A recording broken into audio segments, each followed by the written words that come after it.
Welcome back. Oh, that's the wrong one. Hey guys. Hi guys. There I am. Hi, DGM. Get rid of him.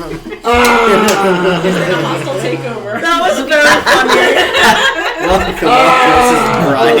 funny. Welcome in your new DM. So we are back. Welcome. Okay, Katie. All right, already. I have this beautiful Stowe cider. This stuff is incredible. This is my new favorite. Mountain Glow, ginger, lemon, orange. Holy crap.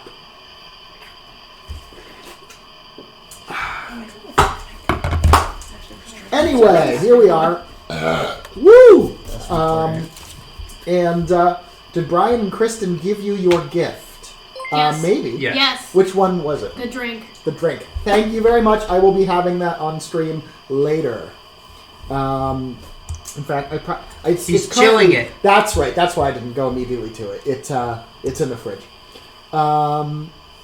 Thank you for resubbing, Eric. That's Yeah, I very need to do kind. that because it's just gonna be on here the whole time. Get rid of that. Get rid of Thank it. you for resubbing. Look, a Izzy. hype train. Let's go. Oh gosh. Come on, guys. On my Share way. it. It's okay. Share. Okay. Oh boy. Thank you, Kat. Yep, 94%. Who else needs to So share? I just want to. It's gone. Yeah, there's a hype train now. Dot is humping me. Stop. She's just a bit hype. She's very excited. She's here for the hype train, man. So yeah, the reason we were gone she for a long misheard it. time. She's hump even. The reason we were gone for a long time is because I'm gonna be a dad again. Wait, what's your dad? Aren't you always a dad? I don't know. Well, I'm gonna be a second time. An extra Okay, dad. fine. Geo, seen here. Thank you, Kristen. I almost said Izzy again. This little stinker you can't really see on the baby monitor is going to be a big brother. How about that? Thank you for the congrats. Oh my god, we made it to a hype train. What is it? Level 2. 2? All right, amazing. Thank you all. Thank you. Anyway, Liz has not been feeling fantastic, so it's been a struggle. That's why we've been gone for so long. Understandable. Guilty as charged. And like It's not I your was fault, saying, it's the little one's fault. we are going to be starting with a recap of the entire campaign. Woo. So this is Love going to hearing take a very, very long time. This is going to be like 40, It's like Twilight. 40 minutes or so, assuming how interrupted I get, of recapping all of the important points of the campaign from How do you remember them? through notes, memory, and well, that's it. Memory. What's that? Just those two. What's a memory? Notes and memory. Know that. So I'm going to try and get right down into this. So without further ado, unless anyone has anything to bring up, unless I wish you wouldn't. no, okay, I'm gonna jump right into my recap of the game at large. I even have this cool scene ready to go with the map, Lovely. so I can mention locations. So some of the events I'm going to be discussing have been simplified for brevity's sake. You can find long descriptions of just about anything on the World Anvil page, and that World Anvil page is posted in the Twitch description. It's also in the Discord. We used to have a chat command to bring up the link, which was !world. If that doesn't work anymore, you can just ask for the link. You can always ask questions in chat about what has happened at any time during our campaign or in our sessions, not just today. And we'll get back to you and let you know what's going on, fill you in to make sure that you're not in the dark about what's going on. But I'm not going to be responding to questions in chat, or anything in chat for that matter, until the recap's over. So you got 40 minutes and go absolutely crazy in there. Yeah, I have the map pulled up. I just want to be clear, the map that is currently pulled up is present-day Erelon. In 1090, I'm going to be giving a quick recap here about the history of Erelon, because that's slightly important to understand the campaign at large. So, of course, some things might not be perfectly accurate while I'm going through this brief history. Anyway, let's jump into it. We start, the year is 492. We're on the largest continent known to Erelonians at the time. You can kind of see this is made up of both Aurum and Draconia here. At this time, Aurum was just a colony of Draconia and didn't exist as a country. After a long tyranny and reliance on the colony's gold mines for wealth, the colonial banking clans began to cook the books and underreporting underreport the gold, which let them save for a massive mercenary army, and in the First Origin War, nearly wiped out all the dragons, and this allowed Orem to successfully establish itself as a country. The people allowed the banking clans to run the country, creating Erelon's first bankocracy. We have We have a question. We already have... I thought we were not... Okay, what's the question? Just for context, was this around the time that we had the one shot with the buns? The bunnies. Yeah. Bunnies This are was before that. just before. I Okay. mean, or the Yeah. bunnies were just before this, Yeah, correct. okay. So fast forwarding in time. Whew, very cool. We do have a sub though from gift sub. Katie's gifted Aaron a sub. Thank you so much. Thank you. And if I miss anything in here, someone just yell at me. Okay. Yeah, classic, a bankocracy. Yeah, it's a weird form of governance. I like it. Fast forwarding time a bit to the years 864. The nations of Dradus, let me go over here to Dradus, and the nation of Hrothgar, which would later become the People's Alliance, advanced sailing technology and eventually discover Terra, a nation of humans who haven't discovered basic sailing. The other nations deemed Terrans inferior and quickly subjugated them. Then the humans rebelled in the Second Origin War, which saw the Terrans steal many ships, and soon many bloody naval battles ensued. They ultimately won their freedom after a long war of attrition. Fast forwarding to the year 1018, a rash of cult activity sweeps Erelon, causing massive... Continue. Okay, There's a Cactus- child next to me. Daddy keeps poking me. So this is going to take more than 45 minutes. Please. Okay. I can pour this on your head, Eric. Oh. That's another way to go. It seems like Pretty a waste. Anyway, it would be a waste because this is really good. Yeah. Katie will be in Massachusetts in 77 days. You've counted down the exact days. Oh, yes. Well, we'd Probably love to hours, see you. We'd love to see you.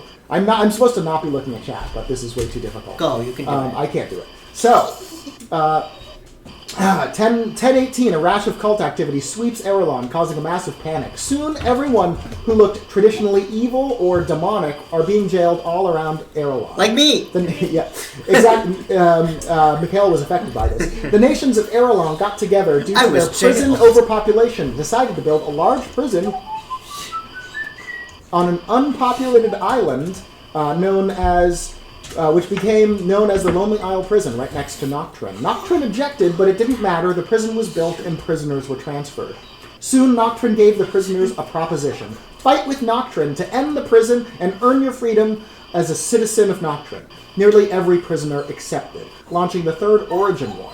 Nocturne ultimately won, and the nations of Erelon decided that the ocean would be explored for a more remote site for a new prison. But what the nations of Erelon did not realize was that they would soon discover not another island, but an entire continent. Do do do do do. I like it. Orem and Terra created... Oh, wait. Sorry. Where the fuck was that? What they discovered was the New Worlds, the largest continent known. What started as a joint venture ended in the nations of Erelon taking sides, trying to search this new land for resources and riches, ready to claim the best swaths of land for their own. In 1051, the Dark War broke out over this new continent. Orem and Terra created the powerful new magic user, the Arcane Tinkerer, to try and control the New Worlds. Nocturne and Draconia created the Warforged, a magically infused construct with unimaginable power. Ben, thanks for the sub. Woo! Yep, thank you very much for the sub. We have, get some props. Oh shit, that's in the table. That's okay. Get the, I have the prop. Yeah, I got it. Get the bow. Mine prop isn't done Yep. And my Yeah, if people Give it can to keep an eye on Alex, chat because while he's I'm the trying only to one. get through all this. Oh my And god. my I'm gonna go through snacks. Actually, my that works. You only need one prop. Only one person. The first time that the Arcane Tinkerers and Warforged... Yeah, well, like you... Like, that's right. I'll annul you on camera. I can't. The man of white hands. I will, who wants to be shot by the... Eric. Eric. Here, come on. It's true. Okay, can you come on camera a little bit? Ta-da! Remind us later, and we will get a couple more props out and actually use them on camera. New redeem. Just New shoot redeem, someone. just shoot someone. I like it. Just shoot someone. Just no, more just make it concepts. shoot Eric and that's it. I like Just Eric. Try to How get his about head. attempt to stick one to Eric's Oh, head? you have to do that. That's a anyway. fun challenge. Anyway, Alex and I are on the same page there. there we go. So you're also on page 65 of 76. Good. The first time the Arcane Tinkerers and Warforged met on the battlefield, the Warforged turned on their allies, killing them all, which resulted in a panic in the retreat of the Arcane Tinkerers. The Warforged then traveled to the newly established Cypherine nation, known as Cytheria, where they slaughtered the majority of the Cypherine. The Warforged then were never heard from again. After this devastation, the Aralonians agreed to sign a pact that no nation could own any part of the New Worlds, but expeditions could be made and resources could be gathered on a first-come, first-served basis. Independent towns and cities sprung up all across the New Worlds. Just over 10 years after the end of the Dark War in 1090, our campaign starts in the small town of Intervia in Aurum. And then we all met. And we all died. We all died. Going around the room, we have as follows. It's frozen. We all died. And It's frozen? What do you Only mean? for you guys. Only Yeah, yours. Only yours is frozen. Oh no! It's still covering my bumped crotch. someone bumped the stupid things. Oh. Oh no. That normally means we have to restart the computer. Hold on, maybe we go. Nuh-uh. Really? Yeah, often it does. Okay, we're gonna pause for a sec. Resend the source. Delete source and redo source? Yeah, see what... That could do it. Unplug and replug it back in. Yeah, Turn we'll it up try and that on next. again. Okay. It's... This one. Oh wait, hang on. Yeah. Where is it? This Yeah. here. You gotta chase the cord. Yes. Here, this Gotta one. trace it. This one. You sure? Yeah, I'm sure. Cord chasing! That's a hell of a delay. A plaid shoulder. No, Actually, there's a lot of Extreme. plaid going on. I just realized Yeah. this. Everyone's in flannel, and I just So I look like put a mine on? yeah, put yours dominatrix. on. But that's I fine. didn't get the memo. No, I went for dominatrix today. It's okay, I'm very, like you said, lesbian garb. Yes, it's the lesbian vibes. That I swear I'm wearing. That never happens. Okay. Not so, touchy. also, this is a little low. Hey. That work? Yeah. That's good. Yeah, it's a little Good. better. There you go. Perfect. Center. And this is a little low. Yeah, there we go. This is a little low. Still a very provocative angle. Hey. Not much I can do. Wait, hold You on. guys need to go higher. I thought I already did all this shit. Camera is higher. No, that's good. That's good. That's fine. Great. That's beautiful. It looks like it's settling. magnificent. Okay, going around the room, we have as follows: Liz as Zuli, the shadow being. Zuli is a shadow being, a race from the New Worlds who exists on a plane which mirrors Aralon, called the Shadow Realm. Zuli is a cleric who must perform a ritual sacrifice each month to maintain the connection with their god and keep their magical ability. It has been years since they have performed this sacrifice, which drove them mad. They eventually fled their home and was captured by the Terrans, imprisoned before making their way to Aurum. You were mad too? They are kind, caring, and quiet. Zuli was captured by the Terrans, first landing in the New Worlds while fleeing their home, and was imprisoned until after the war. Zuli currently lives in Intervia. We have Kat as Riza. Riza is a goblin rogue who was found as a baby. Who's fat? What did I say? Fat as a child, but grew up skinny. Called me fat! Did I say fat?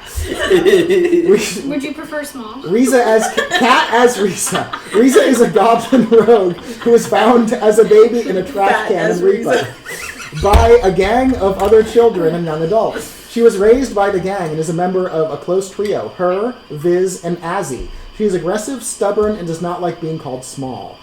Riza is... That's why she's fat. Anyway. Stout. in fact. Riza has recently left Reaper to see if she can make a big score for her gang and has just arrived in Intervia. We have Izzy as Mikhail. Mikhail is a fallen Aasimar warlock. Coming from a broken home in Terra and eventually being shunned and sent to the Lonely Isle prison when it was still in use, it is safe to say that Mikhail comes with baggage. After the prison, he spent time training under a vampire named Armand the Whistler in Nocturne. None of this stops his incredibly cheerful personality, however, which often swings to the morbid and macabre. He is naive and thinks he is undead when he's actually not, but he is an absolute force to be reckoned with. Mikhail is wandering the world trying to make his mark and also searching for Cyrus, the vampire that originally turned his master Armand, and has just arrived in Intervia. He's also hears voices. That's very important too. The baggage he carries is not Hey, like Pascal. fine Italian leather good stuff. It's, Kiwi. Do you remember dirty. when we first started and his introduction was literally just like talking to every other voice before talking to other people? Yeah, I don't do that anymore. We have Kristen as Poppy. Poppy is a Ratkin rogue. Ratkin is also a race from the New Worlds. They are small, furry creatures who are playful and devious in nature and usually live in a large forest. Being stolen by Thoradin, a rich dwarf, as a very young child, Poppy has no memory of her ancestral home. Her life has largely been locked away in Thoradin's fancy private residence in Ripa. He uses her to spy on the elite and glean information. Poppy recently escaped Thoradin's clutches and is on the run and just arrived in Intervia. Thoradin didn't kidnap me from my world. A pet dealer did. Oh, that's Did he well, buy also, you? okay, by the way, He remember, bought And you. then he So, bought me from a pet I'm dealer. going to scroll Like an up and exotic reread a little bit. pet. Some events I'm about to discuss have been simplified for brevity's sake. Okay. Ah, Just by the way. But yes. that's the fine print we didn't get to read. I said it out loud! That's pronounced brevity? That's a word? Yeah. Yeah. Brevity. Like It means brief. Brief, yeah. Itty. Brief, yeah. Huh. Sorry. Continue, Dad. I'm just about ready to end the stream. Okay, Dad. I mean, Don't make me turn this stream around! We just We- all switch places. It's like musical chairs. Yeah. I'll be the DM. Everyone take a shot and switch. Alright. We also have Eric as Volkir. Volkir is a fallen Aasimar arcane tinkerer. Volkir served in the Terran Navy and early into the Dark War volunteered to become an experimental soldier known now as an arcane tinkerer. Volkir was in the fateful battle when the Warforged rebelled, and the stress of the entire war took a toll on him, causing him to fall. He was cast out of Terra after falling, taking up a life as a smith. Taking up a life as a smith at his own shop in Flovios in Orem. Volkir has just reached Intervia on his way to the mines to northern Orem to purchase supplies for his shop. And we also have Zarakis. Now notice I didn't say Brian as Zarakis. More on that later. Zarakis is a tiefling bard from the cold northern country of Nocturne. He specializes in music and live performances, often gleaning coin by bringing people into his act, having them sign their will over to him, and then convincing them to die on stage as part of his act. He does have a code he follows as to who to kill, however, usually elderly, sick, or people who are otherwise down on their luck and sad. He has been traveling the world for a long while and has just arrived in Intervia to continue his traveling act. Now, after... Let's see, how long has we been going so far? 20 minutes? After 20 minutes, we can finally start the actual description Campaign. of the campaign. And now, the start of the campaign. Our players were dead, being resurrected by federal agents called Enforcers. The party was informed that they had been killed in what appeared to be a cultist terror attack, and were taken to a safe house for healing and questioning to see if they had noticed anything or if a member of the cultist group was actually amongst them. A couple of NPCs, an old woman and a rich boy, were caught up in the attack as well. The party immediately became suspicious of the Enforcers and wanted proof. They ended up getting a badge number and seeing a silver Enforcer badge. After releasing the party, the Enforcers inexplicably run away from them, going as far as to Misty Step away from them. The party then talks to the old woman who... What was that? They're acting. Oh, sorry. Ba-bam. The party then That's talks Misty to the old Step. woman, who states that her sister had written a letter about a similar event that had happened in Flovios not too long ago. She's tired from the whole ordeal and goes home. The rich child is frightened and follows the group around as they get to know each other and try to make sense of what had just occurred. It is revealed that Zuli and Volkir in fact know each other from when Zuli would visit Flovios to purchase supplies, aiding Volkir when his friend Durha's home caught fire. While walking to a local inn, Zarakis runs into federal agents from Nocturne, who claim that he's a serial killer and that he must be brought to justice, but he evades capture. The group then meets an enforcer at an inn, and also the owner and barkeep Raid vouchers for the Enforcer. The Enforcer then tells the party that the proper place to report the incident is at an Enforcer base nearby, and that to his knowledge, there are only gold Enforcer badges, which worries the party. The party then decides to check up on the old woman to get more information about her sister's letter. Upon arriving at her home, they find her dead, with a message written in blood on the wall, reading, "Go no further." The party finds the letter detailing some kind of explosion or blast that occurred in Flovios roughly 3 weeks prior, and that it was seemingly being swept under the rug by local enforcers. 2 players have visions while in Tervia. Volkir has a vision of the apocalypse, the entire planet engulfed in flames and mountains leveled. Secondly, Riza has a vision of a silhouette of a creature. She is kneeling in some kind of subterranean cavern surrounded by magma. She has tears streaming down her face, and she is looking up at the silhouette as it ascends a hill and looks I haven't back really at her. told you guys about this. The party then sets out to find the Enforcer base and to report the incident, their concerns growing that the Enforcers that had held them were actually the perpetrator of the terror attack, and the party fears that fake Enforcers are roaming. As they leave Intervia, the party finds a hidden message in a bottle with a number on it, 829-61408. On the way to the Enforcer base, time freezes and Thoradin, who was Poppy's captor, appears before Poppy. He speaks in a strange manner and instructs her that his employer is very unhappy and that she cannot run from him, that she might as well return to him, and that she under no circumstances must seek where she came from. He disappears after the speech and time restarts. Soon the party arrives at the Enforcer base, but are told that the Enforcer captain, Deirdre, was out on an investigation and that they would have to wait for her to come back.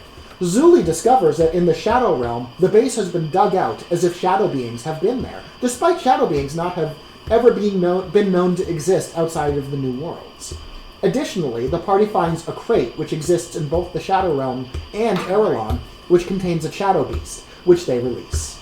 The party then leaves, deciding it would be best to find Deirdre and report it directly, rather than wait at the base. On the way to meet up with Deirdre, 2 things occur. The party meets Varys, the brother of the Queen of the Cyphrine, who is wandering Erelon for enjoyment. He parts way with the group quickly. We shot him!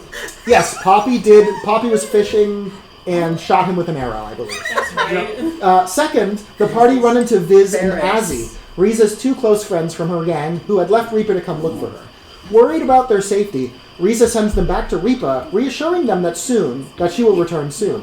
Viz is especially concerned that Riza will not return and seems to be the one who wanted to leave in the first place, whereas Azzy only wanted to follow Viz. It's clear a love triangle has formed between the 3. Viz and Azzy are successfully convinced and return home. Finally, the party find Deirdre nearing the town she was sent to investigate. As they begin to report their previous encounter, the party and Deirdre are jumped by assassins. After killing the assassins, the party finds the lists on one of them. It contains names of different Enforcer captains with Deirdre's name at the top of the list. When Deirdre and the party arrive in the town, it turns out the report Deirdre was following up on was actually false. Deirdre determines that these events and the party's experiences are connected on some larger scale. The party and Deirdre determine it would be best for Deirdre to lie low and pretend she was successfully assassinated, and the next step would be to figure out if the Enforcers the players encountered were in fact real or not. If they're not real, it seems some kind of low-level criminal activity is afoot. But if they're in fact real, it spells out a much bigger problem, a grand conspiracy of sorts. Deirdre has no idea how far up the chain of command this conspiracy might possibly go, so instead of sending away for the information as usual, she decides the group must obtain this information directly. They must break into the Bank of Orum's vault in Flovios and look at the Enforcer log. I'm going to take a drinking break. That's fine. I'm gonna go grab that cider that you Have wanted some me to good try. breathing exercise. We'll add a little bit. That town, the one that we went to, we devastated that town by accident. Yeah, Volkir had Mikhail clean a bunch of stuff because he could. I put a dead rat inside my pack because I wanted to keep it. And Volkir has the ability to see disease, and he's just like, you need to clean up all of that. They diseased the entire town's water supply. Yeah, by accident. You could Poison the water Later in the supply. campaign, we discover the entire town died. Sorry. In the water hole. Anyway, Let's go. Mikhail has a collection. The party and Deirdre set off for Flovios. On the road, many things occur. Many things. This was like half of the campaign. Was on the That road. was the many things that occurred. Okay, here we go. These are all bullet points. I'm going to All right. try and pause between each one so we understand what's going on. The party finds Varys the Cyphrine again, who finally decides to come along for the ride and takes a particular liking to Mikhail. Yeah. Sorry, I just drank cider. Varys is like our favorite NPC. The party stumbles upon a temple. After they arrive in the entrance, they discover a professor, and he tells the party he'll pay for artifacts they find inside. Sorry. The party goes in and it seems to be a temple of Cronus, a forgotten god of time. One room has murals on the wall. One side seems to represent space, one side seems to represent time, and in the center of the mural seems to be Arelon. In the central mural, a creature seems to be torn in two and then flung into the side that represents time. Further in the temple, there are strange devices with a number displayed. 8296148. The party finds two young dragons in the temple, which they set free despite the professor's high dollar figure to purchase them. Yes. The party then gets paid handsomely in bearer's bonds, which they will need to cash at the Bank of Orem. Valkyr obtains a ring, which rewinds time, which only has one single charge left. Thoradin freezes time to reappear and makes another speech to Poppy, stating that she is very important, that he will be following the party to ensure that his investment retains its value, referring to Poppy, and that she needs to travel to Winland and kill an individual. Zarakis then hatches a plan. He will put on a grand play in Flovios. Oh. This will involve Zuli sacrificing someone to get their powers back, and it will also create a distraction which will allow for possible recon on the vault. Riza has another vision. This time, it's of her in a heated battle with the Silhouette. The party stops in Winland after Poppy explains the situation, and while Poppy kills this individual, the rest of the party purchases interesting books from a child. As we pass by Reapa, Poppy is afraid Thoradin will find her and discovers a magical ability she had. She is able to use Disguise Self. And Riza also discovers that she's a thought eater, someone who can read thoughts and alter emotions, although there is a risk and reward to reading people's minds, with the largest issue being that when there are many creatures in the area, she can hear all their thoughts at once, which causes her great distress. While her mind reading is active, she cannot speak. No speaking. Thoradin freezes time again to reappear and make a third speech to Poppy, stating that she is a messiah, telling her she needs to continue to do as he instructs, and that she must go kill a Lago named Durha before they do the heist, and gives her a poisonous flower for the task. Hold on. Okay. Hold on. Mention it. What is it? I haven't killed anyone for Thoradin. That person, he was having me deliver a message to that person. Oh, it was just a message? Just a Yeah. message. Okay. It was a really terrible message. I think someone had Oh, I already been remember. killed, like his son or something. It was that basically a sounds, threat. now that you mention it, that sounds correct. Okay. Yeah. Poppy just delivered a message. That's what it was. Yeah, that's right. And then he was didn't like, have kill you- someone. I wanted to step you into the role of killing. Hoping that Not right away. Hoping you'd actually do it. That Baby was me. steps, That's you who's know? talking, not Yeah, Thoradin. and then he's like, he wanted you to kill Durha. And then I Anyway, in Winland, a message was delivered. Sorry. At a small wayward inn, the party comes across a human, which is somewhat unusual for Orem. It happens to be Marigold, the general that ordered Zuli's capture from the New World. Marigold resigned and had fled Terra, trying to put her past behind her, and here she was. She is forcibly taken and told that if she helps Zarakis glean funds by acting in the play, all will be forgiven, although the real plan is for Zuli to sacrifice her during the play. While the party sleeps on a beach, Mikhail, who is keeping watch, encounters invisible beings making some sort of migration, and they state that they are omniscient, but also that they certainly are not gods. Apparently there was a chance of me dying there Yes, too. that's correct. There's so many chances Oh, for yeah. me to die in this campaign, and it's happened. a lot. Zarakis encounters an additional wave, Forgot that. an additional wave of agents from Nocturne, and he ends up killing all of them. They spoke Celestial, so it was Smoked him. The group stumbles upon a hideout for the international crime syndicate, the Thorazane clan. These criminals tend to hoard magic items. Sorry. I was just going to keep happening because I'm drinking cider. The party gets the go-ahead from Deirdre to go in and raid what useful items they can and to kill any Thorazane members they find. The party kills everyone except for Tertius, who befriends Mikhail and eventually follows the party back to Volkir's shop, He did kill everybody. at which he begins to work. Finally, the party reaches Flovios and uses Volkir's shop as a base of operations. Poppy uses her stealth and climbing abilities in addition to Mikhail's back familiar for recon. The party gains the vault combination while they cache their bearer bombs. Strangely, blood packs must be made on a ritual dagger to cache their bombs. It almost sounds like Night Vale. To open an account. It was also, if you didn't want to open an account, you had to also do it. Mikhail refuses, but the rest of the party gets their gold. After some asking around, the party finds a bank executive, and Zarakis invites her to the play to gain a vault you entry have to badge. sacrifice your blood. He also spends some time advertising the play. Soon the play starts, and at the climax of the play, Zuli makes the sacrifice and gains their powers back. Climax But is this sick. sends the audience into a panic, as the murder is clearly taking place. As patrons flee, more agents from Nocturne rush the stage, and Poppy pickpockets the badge off the executive. The Nocturne agents kill civilians who get in the way to reach Zarakis. With Zarakis cornered and hurt, Zarakis' demon mother appears. The Nocturne agents then reveal that it was their plan all along to bait out his mother and begin to trap her in an energy cage. Zarakis runs into the cage to try and free his mother, but he fails. And then the cage traps Zarakis and his mother in some kind of energy stone. The Nocturne agents then open a large portal and jump into it. Meanwhile, Zuli is temporarily gone insane due to a side effect of the sacrifice. Oops. Who Mikhail, Poppy, Riza, and Volkir chase and barely are able to subdue. All but Volkir return to see Zarakis and his mother captured, and the Nocturne agents flee. Yeah, because Volkir also went insane. Volkir falls unconscious and has a vision about a massacre of creatures being a solution to some elusive problem.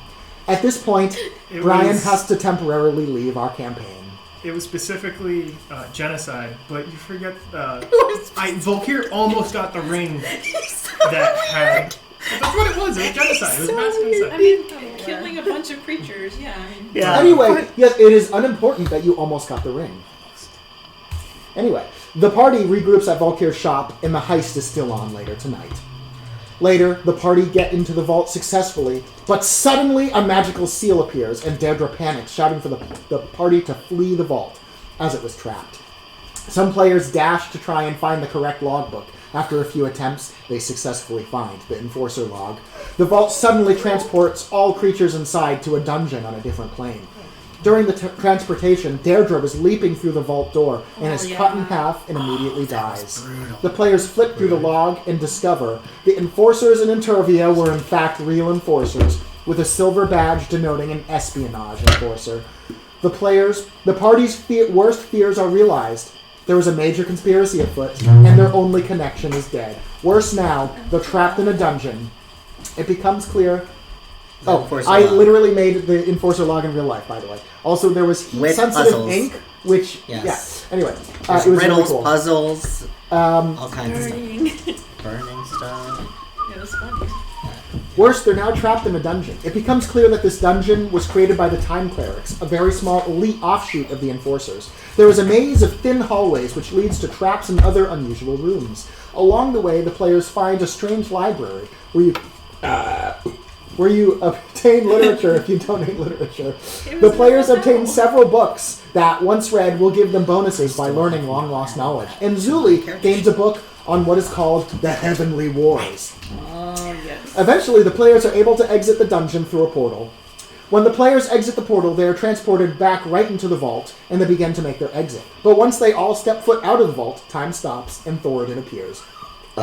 He is raving. In his lunacy, he implies he was the one who set fire to Deirdre's home all those many years ago. He says Poppy will pay for not killing Durha before the heist, and then Thoradin sets fire to the bank and vanishes. Very quickly, the fire spreads, and it seems like the party will not make it out, and then Volkir rewinds time using his ring to stop fiery doom. The ring rewinds time so far that Thoradin reappears into the middle of a speech. Thoradin quickly realizes what happened, and he states that such a thing has never occurred before, and that his employer will be very unhappy, and vanishes suddenly mid-sentence in a very abrupt way, as if he was not in control in that moment. The party concludes that his employer was unhappy and made him vanish. The party is then able to successfully flee to Volkir's shop. After further examining the enforcer log, the party discovers there is a series of codes in it. The party agrees that the best play is to lie low until this heist blows over, and that the best place to do so would be with Riza's gang in Ripa. Even better yet, Riza might even have a contact who's able to steal a ship for cheap. I know a guy.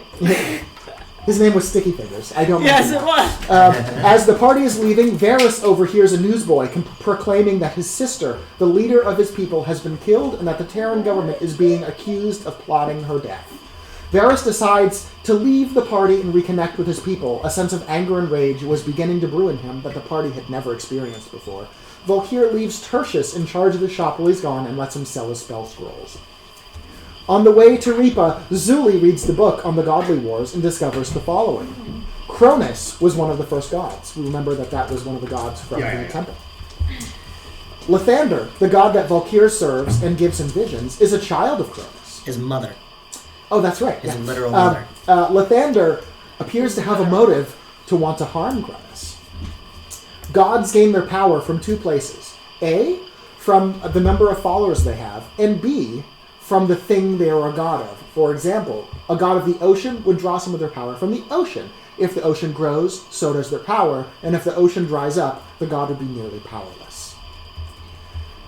There was, and maybe still is, a war amongst the gods for control of Erelon and as much power as possible, which is called the Heavenly Wars. Time is now cyclical, although there's reason to believe that it was modified by one or more gods trying to take power away from Cronus, and that the true nature of time should be linear. The Great Reset is an event which occurs at the end of each cycle of time, essentially an event which occurs that causes chaos and destruction of everything, and for the cycle of time to reset. My secret's being laid bare. Yeah, I know, I was gonna say. The author's name is Romero Waldo Burke, and she requests that the book be spread as much as possible as she is about to travel through time with Cronus' help. Zuli does not share any of this information. Not at the time. The party then arrives in Ripa, where the group is able to hide in Riza's gang's hidden base.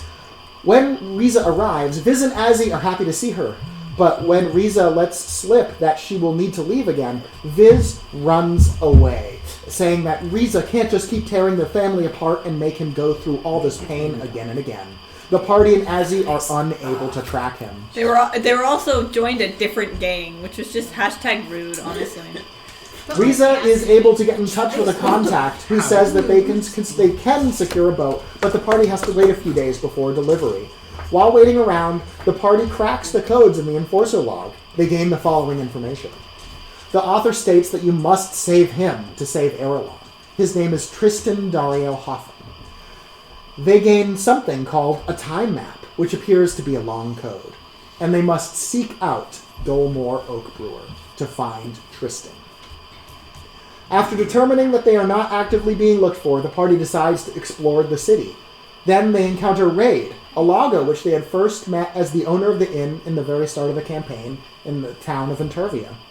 The party tries to reconnect with him, but he claims he's never met them or even ever been to Intervia, let alone run an inn there. Snooping from Poppy in the back room confirms all of Raid's stories using documents she finds. The party then guesses this is due to Volkir's time ring usage causing issues with the timeline. The party then goes to the university, understanding one of the professors there is an oak brewer, hoping that he will know where Dolmore is. When the players arrive in his lab, they discover that he had found an old Warforged test unit in the sea and was studying it when he was killed by a thief who was attempting to steal the Warforged. The party stumble upon the thief desperately trying to move the Warforged. The party tie up the thief and accidentally activate the Warforged in the process. The party then destroys it. While searching the professor's things, they discover a letter from Dolmore which discloses her location simply as the Howling Hills, which is a location in Orem. And Zuli also obtains a full deck of many things. The party also then asked the guy. Oh yeah, Speak with the dead. Thank you, Kate. Oh! There wasn't a letter. asked That him. makes more sense. Yeah, I literally asked a dead guy. The party, Bring that from there. Why does that have to be simplified dead? Oh, for doesn't have it. time. Anyway, The party then take the thief and tie him up and take the thief and store him in the gang hideout, unsure what to do with him. Mikhail senses his master's presence, Armand the Whistler. Actually, funny enough, Mikhail calls himself the Whisperer. That's Probably why. Because he talks to us. Whew. The party is rudely awoken when they hear... Okay, I need a break. When they hear the DM coughing and dying. Yeah, The party is rudely awoken when they hear loud marching. The entire army of the Cyphrine, along with Varus, are unexpectedly marching into the palace of Reapa. Rumors spread that Varus, who has apparently taken the throne and fractured the Cyphrine people, wants revenge and is seeking allies. The party gets a tip from a gang member that they heard some kind of super weapon is being tested in the religious district. The party arrives at a newly constructed building, being described as an act of friendship, because it supposedly is the first shared space place of faith in the entire world. Workers in the building appear to have no knowledge of the weapon and are just very happy about the completion of this building. Certain areas of the building are off limits, but it does not stop the group from muscling through and making it to the top, where a large object sits. The head priest, along with a couple of engineers, are still tinkering with it, getting it ready to be turned on. The players learn that this weapon was funded by an individual named Cyrus, and that the weapon targets and destroys all undead in a large area, being told that an invasion of zombies is imminent. Mikhail, knowing Cyrus is the enemy of his master Armand, and thinking he himself is undead, and even further knowing Armand is in the area, immediately attacks. He narrowly stops an accidental firing of the weapon, but to successfully defeat the priest, Mikhail has to call out to Baal. No. Eventually... Torm, my dad. Oh, the god of self-sacrifice. That's right. Okay. Yeah, no, I'm not with Baal yet. Calls out to Torm, who fires a massive damaging spell on the tower. Mikhail is killed.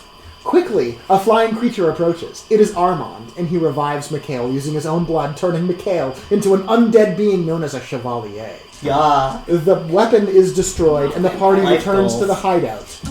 At the hideout, the party uses the thief that they had tied up earlier as a way for Mikhail to replenish his blood supply, and they lovingly name the thief Bloodbag. Oh yes, the Bloodbag! Ryan returns at this point and starts playing Gorgon. Gorgon is a dwarf paladin who comes from a rich family in Reapa and wants to serve Torm above all else. Gorgon was one of the uninformed workers at the tower with the superweapon. That night, while exploring the city, the party encounters Cyrus, who is an incredibly strong vampire.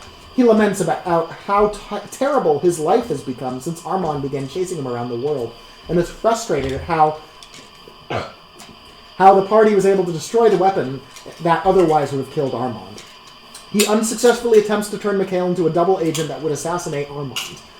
After Mikhail's refusal, he tells Mikhail to deliver a message to Armand. A final showdown, once and for all, at Mount Howler in Noctrim. Just gonna quickly boop, boop, boop, boop, boop, up there. I'll keep that just barely on screen. He then leaves. Mikhail passes on the message, and Armand sets off for Howler, saying that he'll be waiting for the party to meet up with them so that they can defeat Cyrus together. Later, Riza has yet another vision, this time of killing the silhouette, followed by mourning the actions she had to take. Riza's contact, who is stealing the boat, arrives earlier than expected in a panic. He says that none of the boats in the harbor have any sailors on them right now, and that the harbor is just really quiet in general, and he implies something is wrong, something very unusual. He's not quite sure exactly what's up, but he says the boat's ready for pickup. As the party is about to leave the hideout for the harbor, they hear screaming. Poking their heads out, they see chaos in the streets. There's Cyphrine running wild, slaughtering anyone who looks at them the wrong way. Just after a short moment, a goblin bursts into the hideout. She says that she was at the palace when it all went down, trying to steal valuables. She saw Varus and Gimnir Belgrim, the leader of Orem, preparing to sign a large, sweeping military pact, when Varus leaned over and used his mandibles to bite Gimnir's neck. Which is he awesome. fell to the ground and died quickly, and in all the chaos, the palace fell to the Cyphrine. Many of the Cyphrine shouted, "The Crimson Covenant has been enacted!" She got out of there as fast as she could without being seen. What is so fucking funny about that, Catherine? I just realized what you were ripping off, that's all. You only realize that now? I was ripping off what? The Red Wedding. Oh, yeah. Forgot I did that. Yeah, I did. You're like, I did rip off That that. absolutely was inspiration for this. Yes. I forgot that, and so I was like, "How dare you say?" Oh yes, you're right. You're right. No, the Loki. No, that wasn't a rip-off. They ripped him off. Nah, That's correct. Anyway, let's They're stop. fans. Yeah. Yeah. They watch us. The party quickly searches the city for Viz at the behest of Riza. It appears that he left the city, although they can't know for certain. After fighting some Cyphrine and talking their way through others, the party arrives at the docks, and a large Cyphrine, mad with dark magical energy, Big man. blocks their path. In the battle, Zuli draws a card from their deck of many things, getting the Knight, and a shadow being named Buttons appears and aids the party. After defeating the Cyphrine, the party arrive at their ship, where they take off and sail down the river towards Flovios and the ocean. While sailing down the river, Buttons tells Zuli of their home in the Godspine Mountains, a tribe of shadow beings never before discovered by the world at large. They speak of being part of a slave army of Draconia, who had just recently discovered this elusive tribe in secret. Buttons says they're very happy to be... Buttons says they know very little other than they were preparing an attack for Orem. They tell Zuli they are very happy to be out of that situation and to be here instead. Soon, Zuli sees scores of shadow beings lurking in the shadow room around the river's edge. The party manages to escape past Flovios and into the ocean and sail to Nocturne to aid Armand, hoping that the fighting in Orem will die down before the time they return to find Dolmore Oak Brewer. After a battle with a kraken, the party arrives at the coastline of Nocturne, south of Howler. The party rests in a small town of Howlmouth before making their way towards Howler. They meet up with Armand just south of Howler and proceed. They find Cyrus alone waiting roughly 2/3 up Howler, which is an active volcano. As the party begins to engage Cyrus, he unleashes a swarm of vampire zombies, which he refers to as husks. As the party begin... Oh, sorry, I just read that. Suddenly, Howler erupts and destroys nearly all of the husks. The party dodges flowing lava and manages to kill Cyrus. Armand is forlorn, lamenting that he has nothing left to live for now that Cyrus is dead, but Mikhail successfully convinces him to enjoy traveling the world before he makes the decision whether or not to kill himself. Armand leaves for a much-needed beach vacation. Back at Howlmouth, the group hears about a far-right nationalist movement quickly gaining traction in the capital of Nocturne. Howler erupting is viewed as an omen of strength and prosperity, so the usually more left-leaning provincial-run small town of Howlmouth finds themselves frequently shouting right-leaning nationalist cheers for Howler's blessing.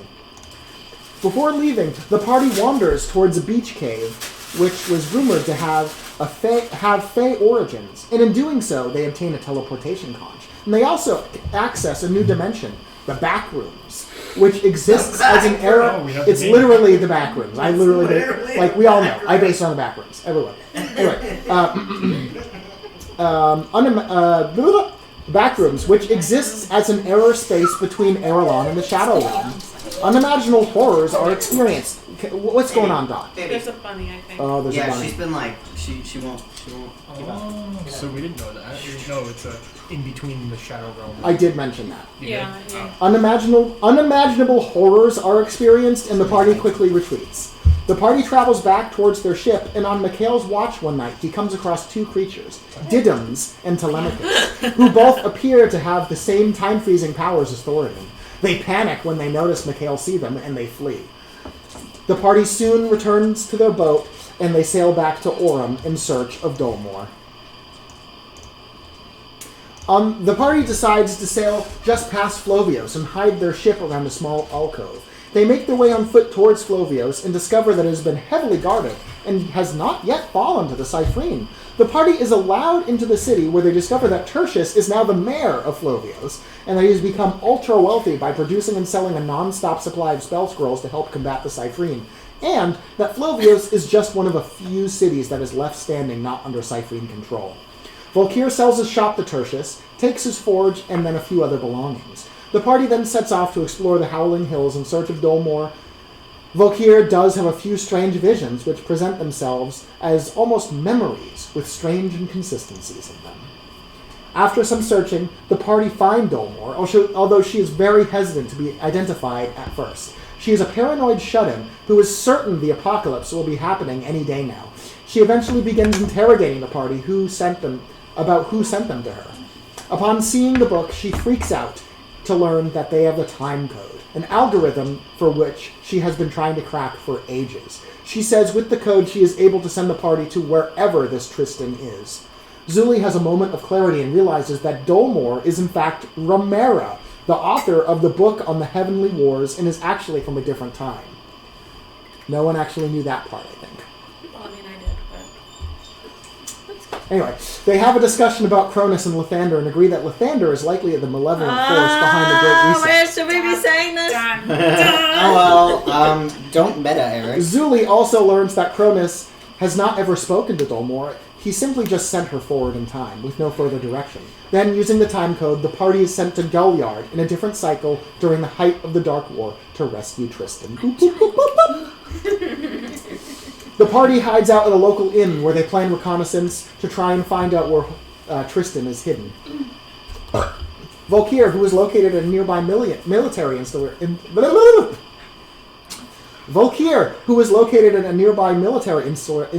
around this time, recalls from a recent vision that there was a prison break at a nearby jail which causes the entire area to go on lockdown. The party talk to prison guards patronizing the inn and discover that Tristan is in fact in the prison. Gorgon stumbles upon a drug ring at a local church and ends up accidentally burning it down after eradicating the drug problem. Yep, that's what happens. People were getting high in the streets because of the problem. After careful scouting and planning, Riza is able to bluff her way into having the prison staff believe that she is a recently hired guard. Despite the fact that Cat is bad at lying. Poppy follows her in while invisible. Together, they make their way up to the top floor where there is a restricted area. Upon opening the cell in the restricted area, Poppy and Riza discover that Tristan was in fact Thoradin. He tells them the following. He has been thrown into this stasis chamber prison after it was discovered that he was attempting to burn the party alive in Flovios, which was only noticed because of Volkir's use of the time ring. He's sorry for all the evil that he has done. He has lived for millennia trying to fix the timeline, which he asserts is possible if you just rectify enough anomalies.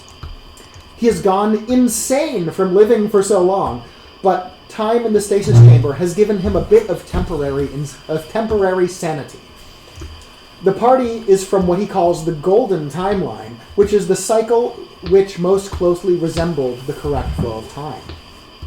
By fixing various anomalies, he and the party should be able to restore time back to its correct linear state and completely prevent the Great Reset from ever happening again. You don't know this, by the way. He says not to trust Didymus and Telemachus, stating that while they may not be working for evil, they are benefiting from the power of Cronus granted them, and they are not interested in fixing the timeline. He says that he needs to run and lay low for a while, but he'll do his best to keep an eye on the party, and that he'll be back to answer questions at some later time. He parts with a thank you for rescuing him, implying that the stasis chamber was only a temporary solution and that he's glad to get back to working towards a permanent one. Riza and a stunned Poppy successfully make it back to the party's rooms at the inn and tell the group what they have learned. The party is then able to escape into the back rooms after Zuli finds an entrance nearby. In the back rooms, the party encounters a lost merchant who sells them a very interesting ring. The party all feel drawn to the ring and specifically have the urge not to lose it. Upon successfully exiting the back rooms for the Golden Cycle in 1090, Volkir puts on the ring. Immediately, the party is sucked into Volkir's memories, and Volkir passes out. Now we get back to the last few sessions. In Volkir's memory session, the party must guide Volkir through a memory of his. It takes place just before the Dark War started, on a Terran naval ship, exploring the New Worlds. The party and crew enter a strange fog, and after which find an island, which is missing from current Aerolonian maps.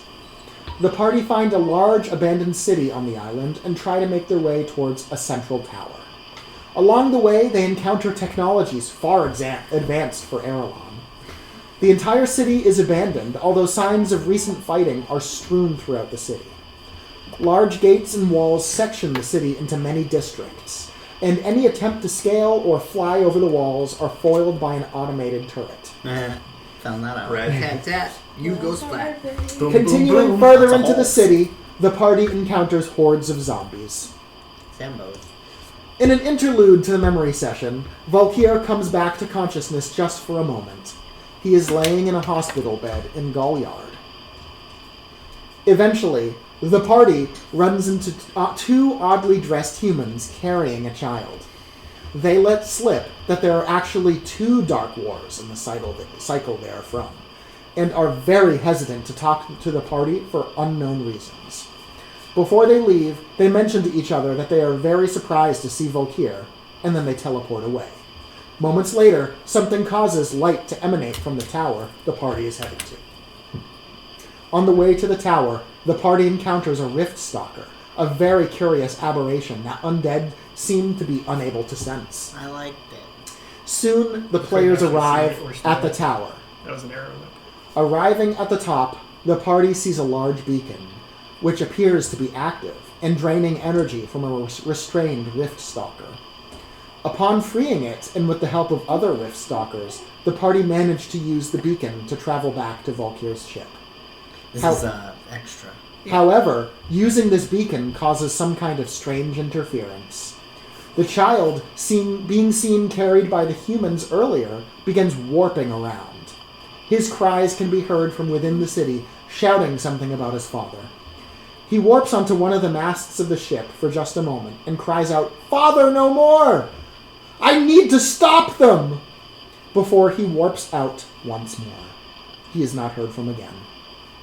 Valkyr's ship then leaves the strange fog anomaly, where the memory ends, and the player exits Valkyr's memory and are ejected from him onto the floor of the hospital. Well, that must be weird for whoever might be there. And then suddenly people. So, do I gain consciousness when I get spat out? You're not spat out. They're I said getting when spat they- out. Oh wait. You're the spatter. Slowly, yes. Yeah, I was like, You're the spatter. you're the spatter. They're the spatter. One thing you did miss, we Okay. had that one shot with the black clock. And Kath Ovak made a little appearance. Was that actually relevant to the plot? No. Not really. We haven't used the black cloth half. But we do have that, and it is Yeah. a thing. We do have a teleportation cloth. Yes. Yep. Oh my goodness. Okay, so what have I missed from chat? What's going on? Someone tell me. People tell me something. Just Bot's not working. Yeah. Normal stuff. yeah, Oh the yeah, bot's not working. yeah. I'm not Oh, it surprised. doesn't work, yeah. I, Okay. I had that same issue with the bot like last week, and I had to go turn it back on because it keeps turning off by